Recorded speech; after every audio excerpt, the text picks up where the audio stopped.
Bandara Sultan Mahmud Badarudin II Palembang saat ini sudah menyediakan tes cepat COVID-19 untuk calon penumpang pesawat terbang yang ingin melakukan jadwal keberangkatan. Menurut petugas tes cepat Dr. Adelila, tes cepat COVID-19 ini dilakukan untuk memudahkan penumpang dalam bepergian menggunakan maskapai penerbangan.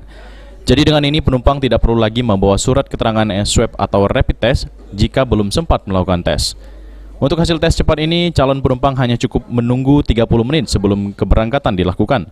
Untuk mengikuti tes cepat ini, calon penumpang harus mengeluarkan biaya sebesar Rp280.000. Saat ini pihak Bandara SMB 2 telah menyediakan 600 kuota tes cepat untuk di tahap pertama. Kalau dari kita sih, dari awal pendaftaran sampai keluar hasil itu kira-kira 30 menit.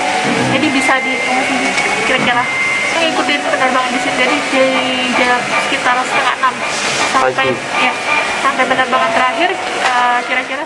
Ade Sunandar, PAL TV.